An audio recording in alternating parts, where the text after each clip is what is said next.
లో బోర్డు మాజీ చైర్మన్ రాజేందర్ రెడ్డి లీలలు చాలానే చూశాం. కానీ చేసింది గోరంతే, చూడాల్సింది కొండంత అన్నట్లు రాజేందర్ రెడ్డి మాయలు అన్నీ ఇన్ని కావు. భూదాన్ భూములను అడ్డం పెట్టుకుని అక్రమంగా సంపాదించగలిగితే మార్గాలెన్ని ఉన్నాయో అన్ని మార్గాలు విజయవంతంగా ఉపయోగించుకోగలిగారు రాజేందర్ రెడ్డి.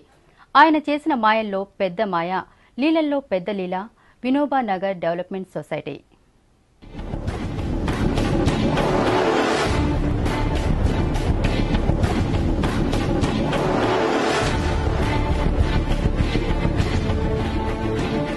వినోబా నగర్ డెవలప్మెంట్ సొసైటీ ఇదే భూదాన్ భూముల్లో రాజేందర్ రెడ్డి అక్రమాలకు పెద్ద కేంద్రం. భూమి లేని నిరుపేదలకు భూమి కోసం భూదాన్ యజ్ఞ బోర్డును ఆచార్య వినోబాబావే స్థాపించారు. మరి వినోబా నగర్ డెవలప్మెంట్ సొసైటీ ఏంటి అంటే, ఆ నిరుపేదలకు భూమి ఇచ్చే పేరుతో వారి దగ్గర డబ్బులు వసూలు చేసే సంస్థ. భూదాన్ యజ్ఞ బోర్డు మాజీ చైర్మన్ రాజేందర్ రెడ్డి మానసపుత్రిక కాదు కాదు, నిరుపేదల పొట్టగొట్టి కోట్లు కొల్లగొట్టేందుకు స్థాపించబడ్డ సంస్థ.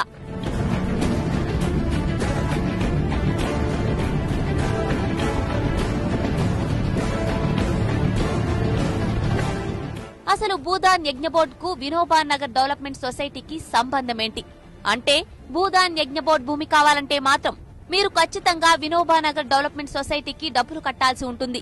నిజానికి ఆచార్య మనోబాబావే స్థాపించిన భూదాన్ యజ్ఞ బోర్డు నిరుపేదలకు సాగు భూమి కల్పించే లక్ష్యంతో ఏర్పడిన సంస్థ.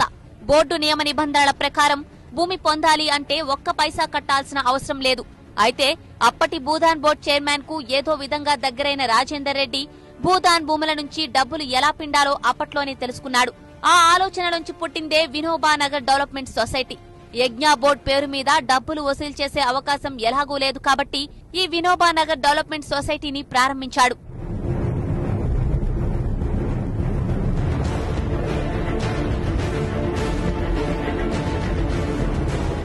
భూదాన్ భూములను వెంచర్లుగా మార్చి 60 గజాల చొప్పున కొన్ని చోట్ల, 100 గజాల చొప్పున మరికొన్ని చోట్ల స్థలాలు అమ్ముకున్నాడు రాజేందర్ రెడ్డి.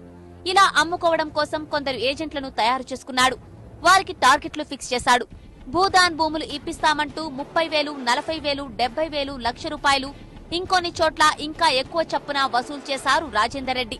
అయితే నేరుగా డబ్బులు వసూలు చేస్తే తన బండారం బయటపడుతుందని చెప్పి ఈ వినోబా నగర్ డెవలప్మెంట్ సొసైటీను ప్రారంభించి ఆ సొసైటీ పేరు మీద డబ్బులు తీసుకోవడం ప్రారంభించాడు. డీడీల రూపంలో వసూలు చేస్తుండటంతో ఈ వినోబా నగర్ డెవలప్మెంట్ సొసైటీ కూడా భూదాన్ యజ్ఞ బోర్డు అనుబంధ సంస్థే అనుకున్నారు లబ్ధిదారులు.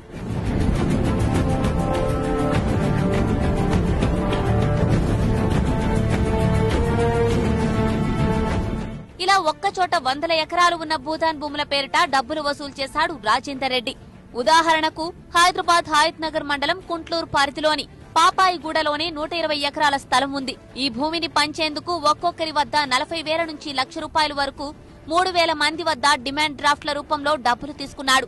సగటున ఒక్కొక్కరి దగ్గర ₹50,000 వసూలు చేద్దామని అనుకున్నా ఒక్క ఈ పాపాయిగూడ నుంచే 15 కోట్ల రూపాయలకు పైగా వసూలు చేశాడు రాజేందర్ రెడ్డి. ఇలా సుమారు హైదరాబాద్ చుట్టుపక్కల జిల్లా ప్రాంతాల్లో ఉన్న వేలాది ఎకరాల భూదాన్ భూముల్లో 10కి పైగా వెంచర్లను చేశాడు రాజేందర్ రెడ్డి. ఈ వెంచర్లన్నింటిలో కలిపి ఇలా వసూలు చేసిన డబ్బు ఎంత ఉంటుందో తెలిస్తే నోర్లు వెళ్లబెట్టడం ఖాయం. ఎలా లెక్కేసినా ఈ డబ్బే 150 నుంచి 200 కోట్ల వరకు ఉండే అవకాశం ఉంది అంటే ఊహించుకోవచ్చు రాజేందర్ రెడ్డి గారి అక్రమ సంపాదన ఎంతో. ఇంకా తెలంగాణ, ఆంధ్రప్రదేశ్ రాష్ట్రాల్లోని మిగతా జిల్లాలు కలిస్తే ఆ మొత్తం ఇంకెంత ఉంటుందో చెప్పాల్సిన పని లేదు.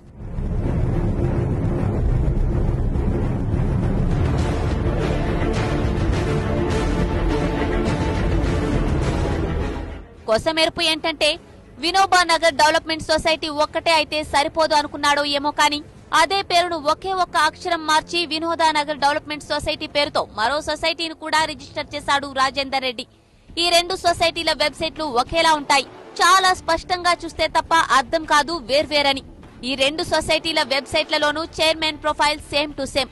మరి ఈ రెండో సొసైటీ ఏ అక్రమ సంపాదన కోసమో తెలియాల్సి ఉంది. అయితే ది గ్రేటర్ రాజేందర్ రెడ్డి గారి లీలలో ఇదొక మచ్చుతునక మాత్రమే. మరిన్ని రాజేందర్ రెడ్డి మాయలీలలు మిగతా కథనాల్లో.